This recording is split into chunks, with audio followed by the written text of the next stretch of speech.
ये भी गलती हम कर देते हैं। लोग प्रभु को मानते तो हैं लेकिन जानते नहीं। करना क्या चाहिए? पहले जानो तब मानो। किसी बात को जानने से पहले, किसी वस्तु को मानने से पहले उसके विषय में पहले जानिए कि वही चीज है कि दूसरी तो नहीं है, नकली तो नहीं है, फसली तो नहीं है, कतली तो नहीं है। लोग जानते नहीं, मान लेते हैं। दो बड़े आश्चर्य संसार में है। एक वस्तु ऐसी जिसको मानना चाहिए लेकिन उसको जानते नहीं और मान लेते हैं, और एक वस्तु वो है इसको पहले मानते नहीं, उसको जान तो लेते लेकिन मानते नहीं। कौन सी वो वस्तु है? ये अचंभे दोनों हैं। हम अपनी मौत को जानते थे कि आएगी निश्चित। प्रत्येक व्यक्ति जानता कि मृत्यु आनी, संसार जाना, सब जानते हैं, लेकिन अपनी मृत्यु को मानता नहीं है। मानता यही कि हम जाएंगे नहीं। घाट में ज्यादा शमशान वाले पेट चले गए, फलाने चले गए, ढिमकाने चले गए, बहुत जल्दी चले गए। वो डॉक्टर ने इलाज नहीं सही कर पाया, वो ये हुआ वो हुआ इसलिए चले गए। और बंदा ऐसा जानता कि ये नहीं जाएगा कभी, ये कहता ही नहीं जाएगा, इसको कोई होने वाला कुछ भी नहीं है, अपने बिल्कुल नहीं जाएगा ऐसा। अरे तू भी उसी लाइन में लगा है, कब तेरी बारी आ जाए कुछ भी पता नहीं। जितना जीवन जी लिया धन्यवाद दे, पता नहीं पल की काल की सुबह होगा कि नहीं। ऐसे लोग चलते चले जाते हैं। तो लोग मृत्यु को जानते हैं लेकिन मानते नहीं, और उधर ईश्वर को जानते नहीं लेकिन मान लेते हैं। ये गलती हो रही है। इसलिए पहले ईश्वर को मानिए, जानिए, तब मानिए। मानेंगे जानेंगे कि प्रभु को जानिए बाद में मानिए, इन बहरूपियों को पहचानिए, जो खुद को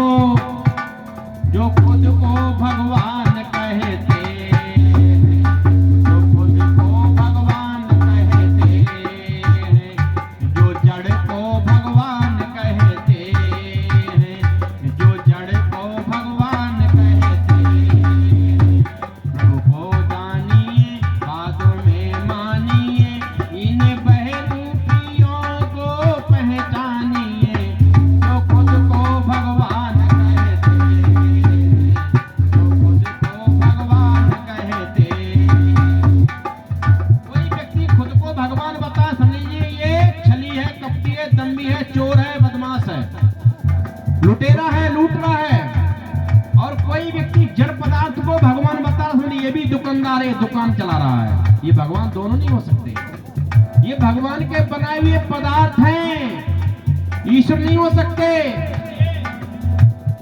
प्रभु को जानिए बाद में मानिए, इन बहरूपियों को पहचानिए,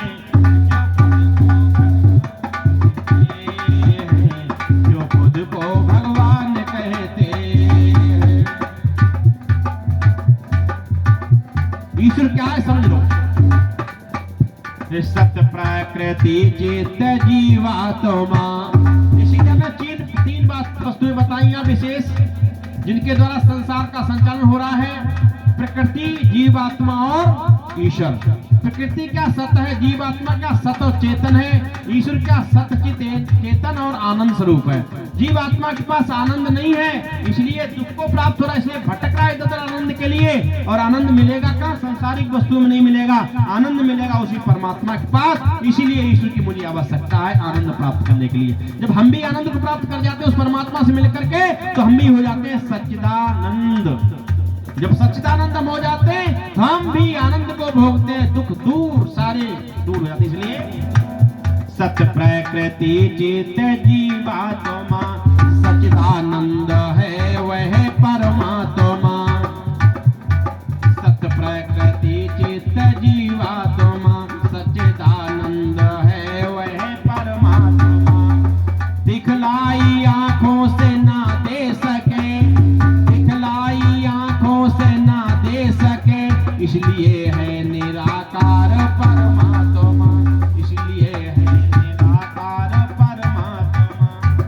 मोहताज वह तो किसी का नहीं, मोहताज वह तो किसी का नहीं, उसे सर्वशक्तिमान कहते हैं, उसी को भगवान कहते हैं, उसी को भगवान कहते हैं, उसी को भगवान। प्रभु को जानिए बाद में मानिए, इन बहरूपियों को पहचानिए,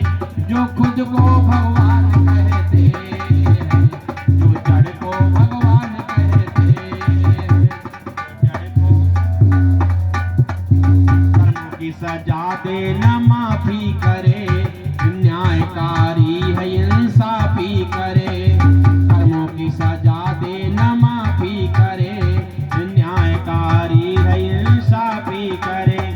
दे दी स्वतंत्रता मानव को, दे दी स्वतंत्रता मानव को, पुण्य करे चाहे पाप करे, पुण्य करे चाहे पाप करे, करता दया सब जीवों पर वे, करता दया सब जीवों पर, इसलिए ही महान कहते हैं, खुशी को भगवान कहते हैं, खुशी को भगवान कहते हैं।